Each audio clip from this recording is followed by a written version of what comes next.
안녕하세요 여러분. 30대 서울 아파트를 구매한 요즘맨입니다. 저는 서울 도봉구의 아파트를 저번 주에 이제 등기를 치고 구매를 하게 됐는데요. 제가 아파트를 구매할 수 있게 돈을 모을 수 있게 된 저의 소비 습관과 이런 절약 습관을 좀 나눠보려고 합니다. 네, 첫 번째는 저의 월세입니다. 저는 현재 SH에서 지금 제공해주고 있는 예술인 주택에 살고 있습니다. 제가 과거에 뮤지션으로 활동을 했다고 말씀드렸죠. 그래서 음악 활동과 여러 가지 지역구 관련된 활동을 통해서 현재 예술인 주택에 입주한 지 한 7년 차입니다. 그래서 월세가 무려 69,000원입니다. 엄청 저렴하죠. 물론 보증금을 되게 높여서 지금 월세를 깎은 형태이기 때문에 다른 서울에 사는 청년들에 비해서 월세 지출을 아낀 건 사실입니다. 그래서 일단 이 부분에서 한 7년간 몇 천만 원 정도를 세이브한 부분이 있습니다. 자, 그리고요, 저의 자동차 이야기인데요. 저는 2020년에 i30 흰색 디젤 차를 구매를 했습니다. 그때 당시에 이제 영상 관련 일이 코로나로 인해서 영상 제작 의뢰가 엄청 많이 들어와서 그런 영상 장비들을 싣고 다니기에 차가 필요해서 이렇게 지인을 통해서 차를 구매했는데, 그때 당시 가격이 이제 700만 원이었습니다. 700만 원.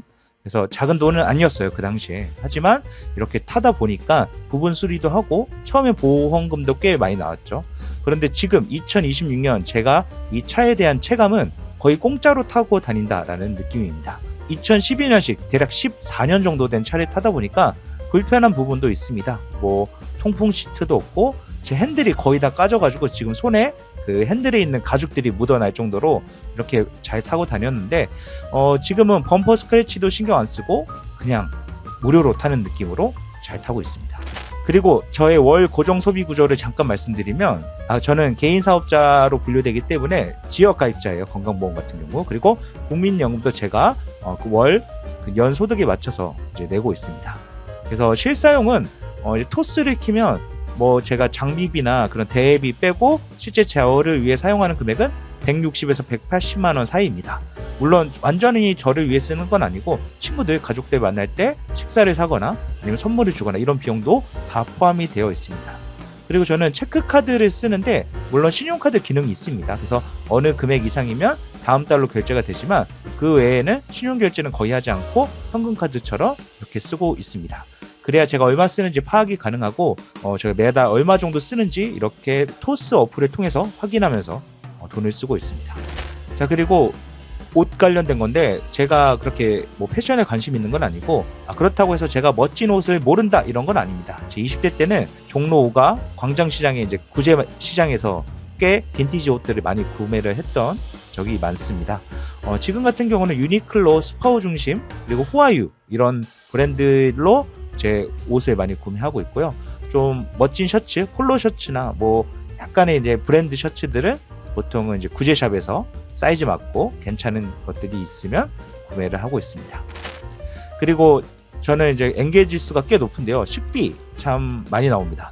물론 집에서 해먹기도 하지만 남자 혼자 집에서 해먹기에 제 음식을 2끼 이상 먹기가 참 어렵더라고요. 그래서 보통 한 끼는 제가 해먹고 그 다음 이제 한 끼는 보통 저녁 같은 경우를 보통 밖에서 사 먹는데요. 그리고 친구들 만나거나 이런 뭐 예전에 데이트를 할 때도 마찬가지로 저는 비싼 음식을 잘 먹지는 않았던 것 같습니다. 오마카세, 한우, 대게 거의 먹어본 적이 없습니다.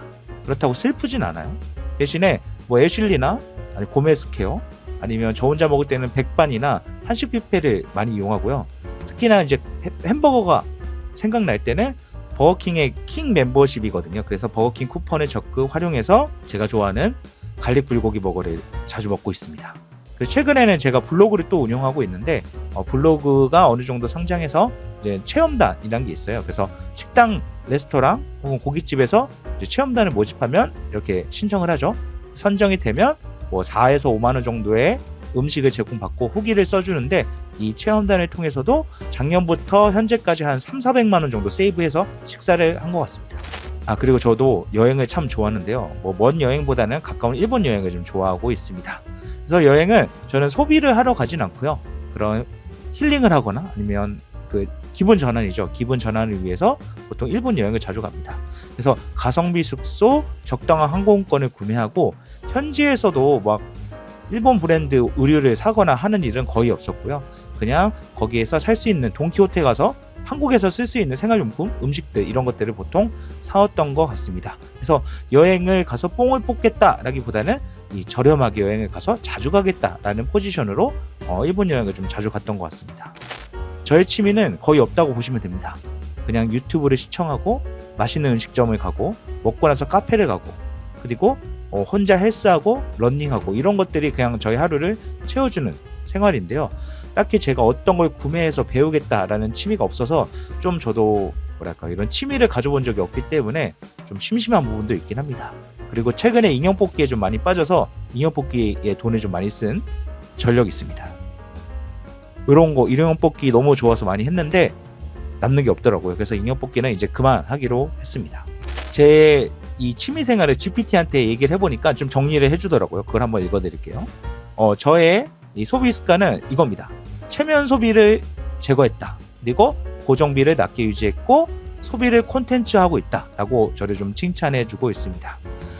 자, 그리고 서울 자가 아파트는 한 번의 대박이 아니라 제 8년간의 무난한 선택의 힘이었다 라고 이렇게 멋지게 정리를 해줍니다. 그래서 여러분들 물론 서울에 비싼 아파트들 많은데 서울 이렇게 외곽 지역 잘 찾아보시면 여러분들이 갖고 있는 현금과 대출을 합쳐서 살 수 있는 소형 아파트들은 충분히 있다고 생각이 돼요. 그래서 안정적인 주거 환경을 위해서 여러분들도 포기하지 마시고 한탕주의보다는 어느 정도 꾸준하게 모으시면 저와 같이 좋은 아파트를 매수할 수 있는 기회가 생길 거라고 생각이 됩니다.